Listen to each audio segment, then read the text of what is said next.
안녕하세요. 이야기나라 담소입니다.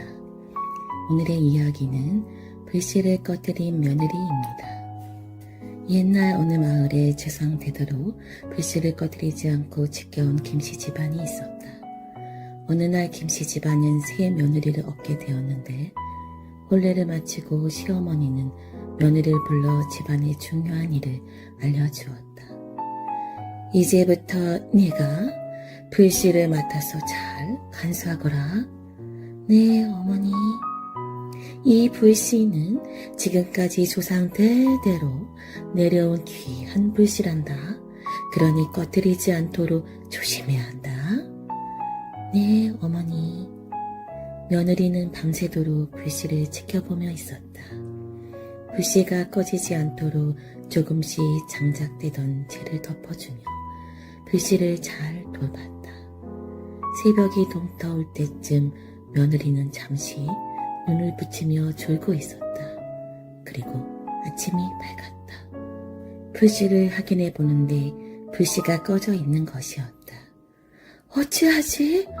불씨가 꺼지지 않게 밤새도록 돌봤는데 꺼져버렸으니 큰일이구나 하며 며느리는 불씨가 꺼져 있는 화로를 살펴보았다. 그런데 이상한데? 화로 안에 물이 많이 뿌려져 있네. 누가 여기다 물을 뿌려놓았을까? 하며 며느리는 기가 막혔다. 그때 시어머니의 불호령이 떨어졌다. 조상 대대로 내려온 불씨를 꺼뜨리다니 그리 누누이 당부했건만 어찌 이리 소홀히 할 수가 있단 말이냐. 당장 네 친정으로 가거라. 어머니, 제가 잘못했습니다. 용서해 주세요. 며느리는 울면서 빌었다. 그때 시아버지가 시어머니에게 말했다. 잘못을 뉘우치고 있으니 용서해 주시오, 부인. 하고 시아버지는 며느리에게 기회를 주었다. 부인, 불씨를 꺼뜨린 죄는 크지만 사람이 불씨보다 귀하지 않소.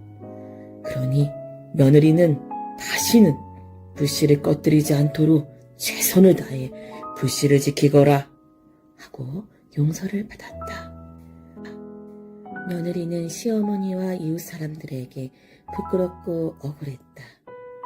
누가 화로에 물을 뿌렸는지 꼭 찾아내야겠어. 며느리는 다시 시어머니에게서 불씨를 받아서 화로에 넣어놓고 지키고 있었다. 그리고 잠도 안 자고 몰래 숨어서 지켜보았다. 그런데 너무 졸려서 잠시 졸았건만 하루에 나가보니 또 물이 뿌려져 있었다. 어찌할꼬 또 누가 물을 많이 뿌려놨네. 어쩌지? 시어머니는 이번에는 더 크게 화를 냈다. 2번이나 불씨를 꺼뜨려 놓다니 집안 망신 지키지 말고 지금 당장 친정으로 가거라. 이때 시아버지는 또 며느리 편을 들어주었다.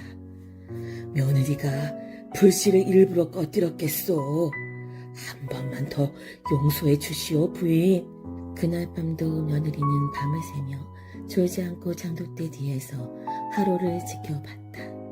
새벽에 동트기 전 뭔가 아궁이 쪽으로 들어가는 것이었다. 조용히 지켜보니 어린 사내아이가 하루를 향해 오줌을 누고 있는 것이었다. 아니, 저놈 때문에 불씨가 계속 꺼졌던 것이구나 하고 빠르게 하루 쪽으로 가 사내아이를 붙잡았지만 놓치고 말았다. 그리고 사내아이를 쫓아갔다. 네, 이놈! 거기 서라! 그런데 사내아이를 정신없이 쫓아가다 보니 산속으로 달아나는데 점점 깊은 산속으로 들어가는 것이었다. 며느리는 힘겹게 사내아이를 따라잡았다. 이놈! 겨우 잡았네. 아이고, 숨차라. 그리고 숨을 겨우 돌리고 있는데 눈앞에 펼쳐져 있는 광경이 눈에 들어왔다. 아니, 이게 다 뭐지? 삼삼밭이네? 세상에 이렇게 큰 산삼은 본 적이 없는데 어찌 된 일이지? 하며 사내아이를 쳐다봤다. 너무나 놀라서 그만 주저앉았다. 며느리는 사내 아이를 분명히 찾고 있었는데 사내 아이만한 사삼을 붙잡고 있었다니. 너무나 놀라서 있는데 며느리를 뒤따라왔던 가족들도 이 광경을 보며 놀랐다. 세상에, 우리 며느리 덕분에 우리는 부자가 되었네 라며 시어머니는 며느리에게 말했다. 시아버지는 조상 대대로 불씨를 지켜온 가문의 정성을 보고 복을 주려고 우리 집으로 보내온 것 같소. 집안 사람들은 그 뒤로 며느리가 복덩이라며 덩실덩실 춤을 추며 기뻐